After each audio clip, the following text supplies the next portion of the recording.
At the courthouse in San Diego. David, good afternoon to you. Good afternoon. So what are your initial impressions of Jane Doe number 2? She's been testifying for several hours right now. Well, yes, Jane Doe number 2 is holding up much better than Jane Doe number 1. I think that's safe to say. I think it's important to mention that kind of the tone and the candor that Jane Doe number 2 is speaking in, it's a little bit more consistent with the kind of the content of what she's saying. You saw yesterday that Jane Doe number 1 was describing this horrible, vicious rape that occurred to her, and she was kind of emotionless about it. In fact, the most emotion we saw from Jane Doe number 1 yesterday was when she was describing the size of Mr. Winslow's genitals. So I think Jane Doe number 2 is certainly doing a better job than Jane Doe number 1. The cross-examination has not completed yet, so kind of remains to be seen how she's going to hold up, but she is holding up better on cross-examination, certainly, than Jane Doe number 1. David, let's listen to a bit of sound from Jane Doe number 2's testimony from earlier, okay? Let me ask you, after you said yes to getting coffee, what did you do? I told my friends, you know, they didn't seem to have any qualms, you know, and I forgot I left my phone with my friend, and I grabbed my bags and hopped in the car. Did you get in the front passenger seat of his Hummer? Yes. Was there anybody else that was in the car with you and him? No. So where did you go? Well, I thought we were going to stop at Denny's, and he just kept on going and going and going and going and going and going, and it seemed darker, and I was thinking, gosh, is there anything open at this time? Then Make sure you keep your voice up, okay? But I started getting nervous when I was asking simple questions and he wasn't answering them. Like just simple questions, where do you work out? What kind of work you do? You know, stuff like that. He'd say, he said, no, I can't. It was just, I can't remember how he said or put it. Then that seemed odd to me. So David, she gets in the car, she's going for coffee with him. Is the jury going to look at her off the bat as if she invited this situation? She should not have put herself inside that vehicle. You know, that's a tough question. I don't know if the jury's necessarily going to say, listen, you brought this on yourself by getting in the vehicle. But yeah, there are certain aspects of that. She went along willingly with him, and I believe she was, he picked her up from a bus stop, and she does kind of mention that she had known him for 6 months as acquaintances prior. So I don't think the jury's going to conclude that just because she put herself in the car that whatever happened to her or did not happen to her was her fault. But you know, there might be some jurors here. This is Vista County. This is a very affluent area, so a lot of the jurors are from a different socioeconomic status than Jane Doe number 2 and Jane Doe number 1. So it's a possibility that, you know, they're not going to identify with her, and it's plausible that a few of these jurors might not identify with her and might look that, hey, maybe she did do a little bit to bring this on herself. But I overall don't think that that's going to be kind of a thing that all the jurors think. But getting in the car is the first hurdle that the defense has to step over to establish a consent defense, correct? Yes, definitely. Yeah, no one's saying that there is no kidnapping charge here, I believe, on this one. So I think the charges here are the forcible rape and the forcible sodomy. So, I mean, the prosecution still can prove their theory and prove all the elements of the offenses that they're charged here with, without essentially having Kellen Winslow come out of the car and grab her and throw her in. But yeah, it is a relevant factor. I just don't think by itself it's going to kind of carry the day in terms of, you know, the notion that she brought this on herself. Now, David, you've tried a lot of cases as a lawyer.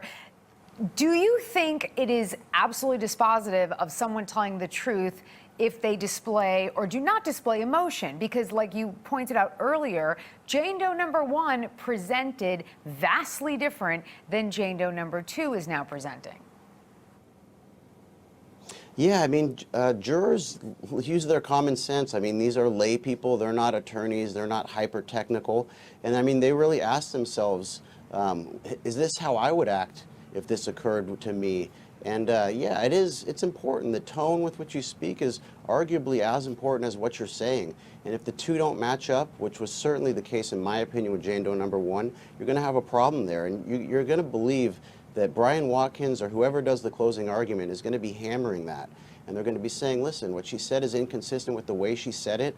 And but Jane Doe number 2 is doing a little bit better job. There's a little bit more emotion there. So I wouldn't say it's absolutely dispositive to answer your question, but it's a critical factor that the jury is going to take into consideration, and maybe some jurors more than others. David, let's take a look back at one moment from Jane Doe number 1's testimony when she spoke about Kellen Winslow threatening her. Why did you do what he told you to do? Because he threatened to kill me. He was going to kill me. When he was out of the car, he touched his hand. I go, "What are you going to kill me with?" or something. And he touched his shorts. Okay, David, now I want to play a bit of sound from Jane Doe number 2 when she also testified how fearful she was of Winslow ending her life. He got out of the car and started coming around.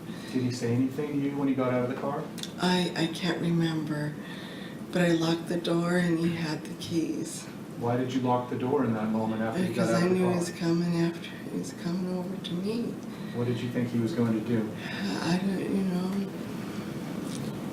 rape me, I guess. Were you afraid that he was going to assault you at that moment? I was just scared. I thought it was the end of my life.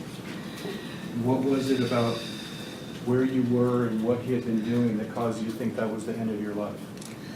I don't know why. I just was scared.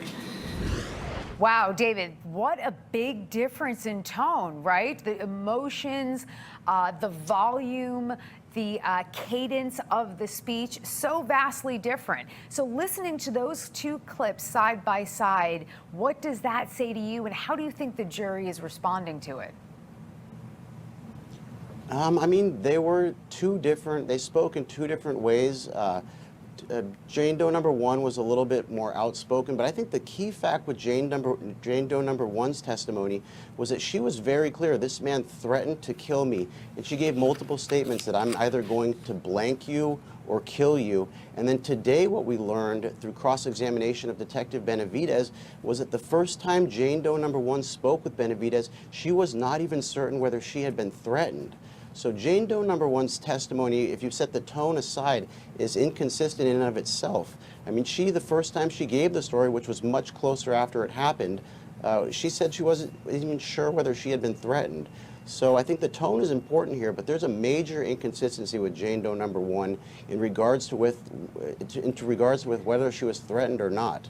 Well, Jane Doe number 1 had a lot of inconsistencies, and yes, whether she was threatened or not. She testified yesterday that after the incident, after she got out of the car, she was able to run, she was able to scream pervert, and she did all of those things, whereas during the incident itself, she didn't try to get away from him. She didn't try to leave the car. There was, in fact, some testimony where he went over the fence before her.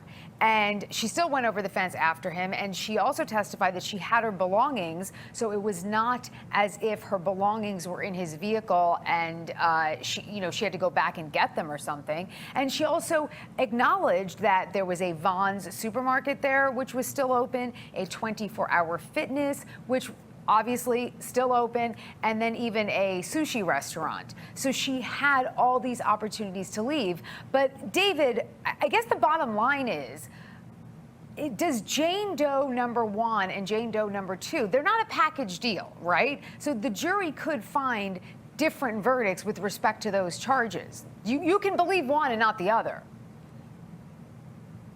Absolutely, you can't believe one and not the other. They're not a package deal. Their testimony is fairly different.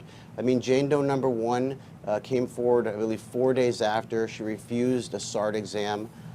So yeah, they are a different package, and you definitely hit on a very good point, is that Jane Doe number 1 had ample opportunity to escape. And I mean, it might be kind of callous to sit here and say that this is how you should react under one of these circumstances, but certainly when Mr. Winslow, according to Jane Doe number 1, was naked, hopped over this kind of flimsy, tall chain link fence, and then, as you mentioned, Jane Doe number 1 was on the other side of the fence. She had her phone the entire time, multiple stores that were open, sushi stores, Vaughn's restaurants, and that rather than even walking away, which probably would have been plausible, she hopped over the fence herself. So without sounding too callous, Jane Doe number 1 definitely had multiple opportunities to escape, to flee, and she really didn't take advantage of those opportunities. And the other odd thing is that towards the end of her testimony, I mean, Kellen Winslow essentially told her, listen, if you tell the police, I'm going to kill you. And she was scared for her life the entire time. And then what is the last thing she does? She looks Kellen Winslow in the eye after the rape and says, I'm going to tell the police about you. I mean, if it's kind of inconsistent that if this fear just kind of evaporated. I'm not really sure about that part of the story. But yeah, they're definitely not a package deal. The testimony is different. And yeah, Kellen Winslow could be convicted of the allegations for 1 and not 2. David, we will definitely get you back after we take a bit of a break here right now. So more gavel-to-gavel coverage of California versus Kellen Winslow II after this. At the San Diego courthouse. David, thank you for still being here with us.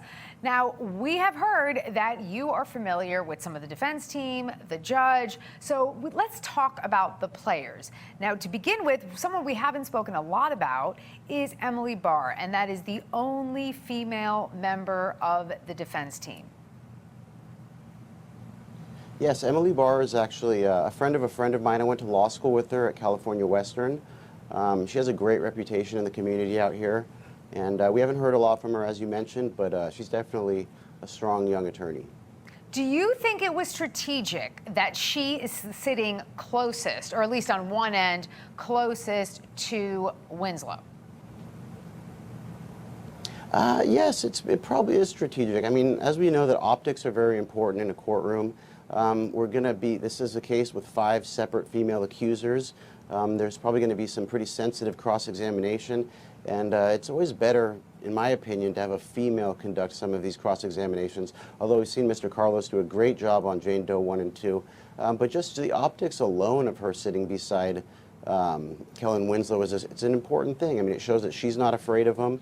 It shows that at least she believes in his innocence, and I think it's important for the jury to see. So yes, I do think it was a strategic decision. Do you think that she was partially brought onto this team because she's a female? I'm not going to go that far and say that. I think it was probably part of the considerations, but from what I know about her is she's a very intelligent person. I believe she was probably very involved in some of the motions in limine, probably some of the motion writing, and although we haven't seen her cross-examine any witnesses or do a direct examination of any of her own witnesses, I believe she was brought on for her brains and her intellect, and I think the fact that she was a female just didn't hurt. What is her connection? What's Emily's connection to Brian Watkins and Mark Carlos? Are they 3 independent lawyers, sole practitioners, and that just came together to jointly try this case, or is there some type of counsel relationship or something else?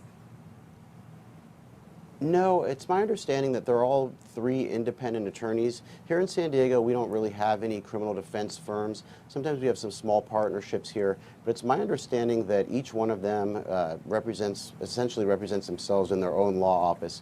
And I do know that Brian Watkins is his own attorney, and I don't think he has any other attorneys, any other associates working for him or of counsel. I could be mistaken, but I really think these are 3 independent people who were kind of brought together to assemble a team to defend Mr. Winslow. Have any of them tried cases together, whether it's 2 of them or all 3 of them, if you know? I'm not really sure about that. I don't have an answer for that question. Okay, well, let's talk about the judge, because I believe that you are familiar with Judge Bowman and that you've tried cases in front of him. I've actually not tried cases in front of him. I have done a preliminary hearing, which is, as you know, pretty similar to trying a case. There's cross-examination. My interpretation of Judge Bowman was that he was very fair, he was respectful, he had a strong command of the courtroom, and I really think that with Kellen Winslow's defense team and this prosecutor Dan Owens and especially Judge Bowman, that Kellen Winslow is definitely going to get a fair trial. Yeah, the judge seems very personable and he seems very pleasant. Doesn't seem really bothered by cameras in the courtroom and seems to take particular attention to the witnesses. I believe there was one point this morning when Jane Doe number 2 seemed parched and he said, you know, drink some water. So he seems very, very warm type of judge. Definitely. From what I've seen, he's just trying to make these witnesses and these victims, alleged victims, feel comfortable. I mean, it's very difficult to talk about what they're talking about. So yeah, he's going out of his way. Oftentimes he'll interrupt the attorney to just make sure that you know, that the record is being kind of spelled out right. And yeah, he's really just trying to make everyone feel comfortable in the courtroom. And I mean, there are cameras in this courtroom, but this is nothing that the Honorable Bowman hasn't seen before. Oh, okay. Well, this morning was a very tough morning for Jane Doe number 2, and she talked about this incident having occurred or allegedly occurred on Mother's Day. And so let's play a bit of sound and then I'll have a question on the other side. I was just hanging out with Christina and Mike. We were just talking and just hanging out, and she was using my phone, and he pulled up. When you say he pulled up, who are you referring to? Kevin. Is that the defendant you identified in court? Yes. Can you tell us what happened after he pulled up? He just talked and he said, "Hey, do you want to go get some dinner, something to eat?" And I said I already ate dinner, celebrated dinner with Renee. And I said, something mentioned coffee. I said, "Sure, coffee." And for some reason I wasn't afraid. I mean, I didn't think anything. So I don't know if I'm rambling or answering your question. You're answering my question. Okay. That's why I asked you to tell us what happened. But first, let me ask a follow-up. When you say that he pulled up, did he call you over? I think so, you know. And did you recognize him from your prior interactions? Oh, yeah. Do you remember what type of car he was in? Yes. What type of car was he in? It was a Hummer. Was it the same Hummer that you had ridden in before? Yes. Was it the same Hummer that he had been driving each time that you had seen him? Yes. What makes this particularly disturbing is that, so she says it happened on Mother's Day. And I can say you don't have to have kids for Mother's Day to be significant as a woman. It's a significant day. And number 2, we just passed Mother's Day. So it's almost like she could be reliving the incident. Now, David, as a lawyer, when you have a witness who remembers an incident because it is marked by a holiday, what does that say to the jury and how compelling is it, or is it insignificant? I mean, it can be significant. We typically tend to remember moments that are an important day for you, and it's not unreasonable to expect that someone would have a better recollection of events. But I think what's maybe more important here is the fact that there's a lot of testimony that Jane Doe number 2 is not remembering. I think numerous times these might be more subtle details, and maybe one you know, kind of failure of memory here might not hold the day. But there's a kind of a cumulative effect of some of her testimony, some of the more salient facts that she's not remembering. So it could play a role. That's how memory works. You know, important dates stick out in our memory. David, but I really think if we dive a little deeper, yes. Yeah, what particularly are you referring to when you said there are certain things that she fails to remember? Yeah, there were some kind of subtle moments early in her testimony on direct examination. I can't really remember them right now, but I did write them in my notes. These weren't major things. I believe something about the nature of the vehicle. Yes. I don't have them off the top of my head, but there were a few moments where she was, you know, saying, I don't remember that part. Well, and, David, maybe individually it's not significant, but yes, go on. yes. So no, you are exactly right. There was this testimony where she didn't remember the vehicle, And our reporter, Chanley Painter, who you probably met out there, Chanley explained this really well, that Jane Doe number 2 also was having problems looking at exhibits and papers, so maybe it's just a visual thing, but she did in fact describe the vehicle as, I believe, big and black, something to that effect. So she did at least have an idea of what the vehicle looked like. Maybe she's just not a car person, she doesn't know what a Hummer is, but she was able to do that. And then also, you know, there was a point where she didn't remember the clothing she was wearing. Maybe that's what you were referring to. But again, she was able to explain. I believe that's what it was. She was able to explain then, because she was homeless, because you know, she's like literally carrying her life's belongings with her wherever she goes. That was her explanation. Do you think that those explanations are enough to satisfy the jury that she's credible with respect to her memory? I would say so. I mean, these minor discrepancies, they're not going to be too significant. I mean, especially in light of what we saw yesterday with Jane Doe number 1, with these major discrepancies and these major failures of memory. So I don't think the jury's going to put too much weight into a few forgetful moments here and there. And we also have to remember that this incident occurred, I believe, a little over a year ago. So if she doesn't remember, you know, what she was wearing or the color of a certain item of clothing, or maybe you know, the brand of the vehicle, I don't think it's going to carry too much weight, and I don't think it's really going to hurt her credibility too much either. David, can we bother you to stand by with us for just a little bit longer while we sneak in a break? Sure, no problem. Thank you so much. Okay, folks, more live from San Diego after this.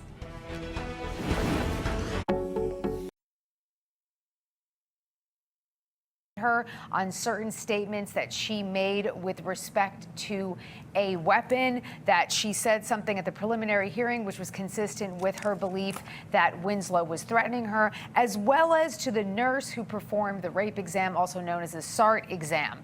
Did the prosecution do a sufficient job with at least rehabilitating her, that she had made these previous consistent statements regarding Winslow possibly having a weapon?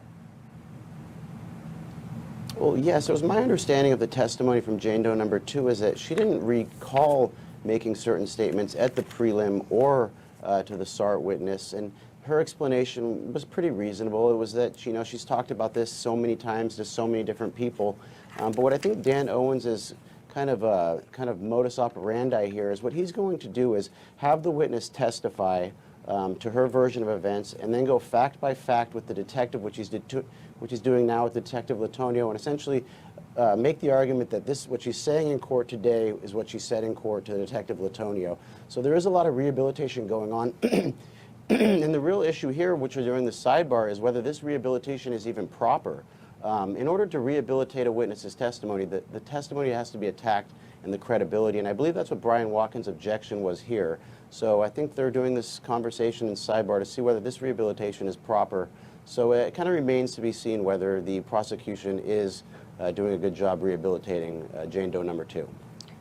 David, thank you for that interesting tidbit, because we really didn't know what the sidebar was about, but thanks to you, now we do. So is the issue that can the prosecution call in another witness to rehabilitate someone else's memory? Is that what they're discussing? Really what rehabilitation, you can only rehabilitate a witness's testimony in trial with another witness if that specific portion of the testimony has been attacked by the defense. And what we're seeing here is Dan Owens is really doing kind of what I would call a blanket rehabilitation.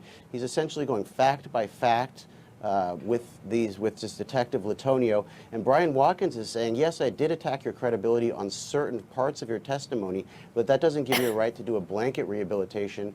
And the rehabilitation here it's kind of a boring part of the story. Okay, I mean, well, we've heard David, from the horse's mouth, essentially. I think it's about to get interesting. We're going to go back inside the courtroom. the presence of the jury, and Mr. Owens, you can continue your address. Along with us. And David, Sergeant Adrian Moses just testified that Jane Doe number 2 did in fact pick out someone from the photographic lineup. I believe she identified him as Kevin, but she in court identified Kevin as Kellen Winslow II. So a stark difference in identification with respect to Jane Doe number 2 from Jane Doe number 1, right? Yes, absolutely. I mean, Jane Doe number 1 picked out Brian Watkins, the defense attorney, as her attacker. So yes, Jane Doe number 2 is definitely holding up better than Jane Doe number 1. And yeah, she was able to pick him out of the lineup. So yeah, she's definitely more credible than Jane Doe number was yesterday. And before that, we heard from Deputy Latonio, who gave an exhaustive rendition of the statement that Jane Doe number 2 gave to him. Actually, we're going to go back into court, David. Sorry about that. We'll get back to you later. Vandalism or something like it could have been road rage. I remember him. The mental health of Jane Doe number 2 would only be disallowed through Sergeant Moses, but perhaps the door is open for another witness to come in and talk about Jane Doe number 2's mental health if the proper foundation is laid. I mean, the mental health of any witness should be relevant. I mean, it's pretty reasonable to say that if someone, is experiencing some sort of psychotic break or something, that it's going to affect their ability to, perceive events accurately or even recall them.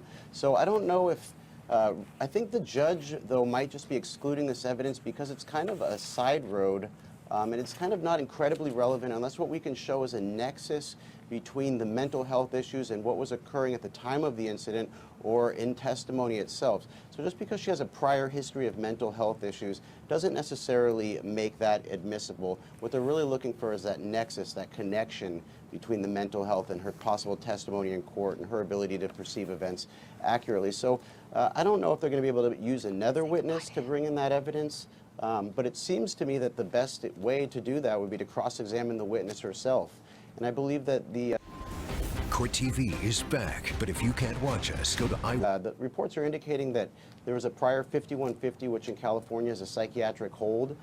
So, I mean, this is a serious issue. If someone's committed to involuntarily to a psychiatric hold for 72 hours, so it would seem that it'd be relevant, but I don't know exactly how they're going to get it through. But in my opinion, the best way would be to do it through the witness themselves. David Simon, thank you so much for joining us here. I hope you will stick with us from San Diego while we continue to cover this trial. Thank you so much.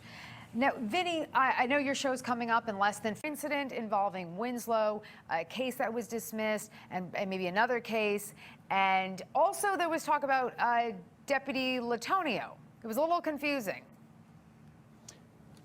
Yes, there were a few issues. We'll go over the Latonio incident first. It appears that in any criminal case, it's critical to learn how the Jane Doe number 1 and Jane Doe number 2 are connected to Kellen Winslow at all. And we finally learned, not through Chad Latonio, but through Deputy Moses, that it was Chad Latonio who actually pulled over the vehicle fitting the description. So that was really where the first connection was made. I was a little bit confused why Dan Owens didn't ask Chad Latonio this question and actually dismissed him, and then later called Deputy Moses to the stand and essentially attempted to ask him, what did Chad Latonio tell you about pulling over this black Hummer? Now that's hearsay. It might have been just an error on Dan Owens' part, but that information is about pulling over the vehicle is definitely best taken through the person who pulled the vehicle over. So I think that one of those sidebars was essentially a hearsay objection to Deputy Moses telling the court what Chad Latonio had told him.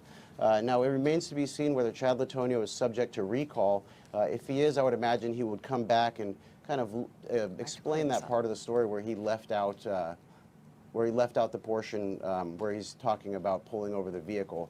The other issues were with Deputy Moses, I believe, were there was a few incidences where Mr. Winslow entered a mobile home in a few different areas. I believe in one of them, he accidentally entered a mobile home and apologized to the woman in there and left. And I believe this happened again I think the motions in limine ruled to exclude this evidence, and so I think what the judge was doing here in sidebar was just really reiterating to the fact, let's not go into this. This has been excluded. And there was also another fact about the mental health of Jane Doe number 2, and I believe that the judge ruled that to be inadmissible in the motions in limine. And so I think the judge was really just saying, listen, let's not get into this testimony. This is something I've already excluded, which is very common in a jury trial. Just a reminder of the motions in limine. David, you really do have the front row seat to justice during this trial because you're getting everything that we miss, and we so appreciate you. And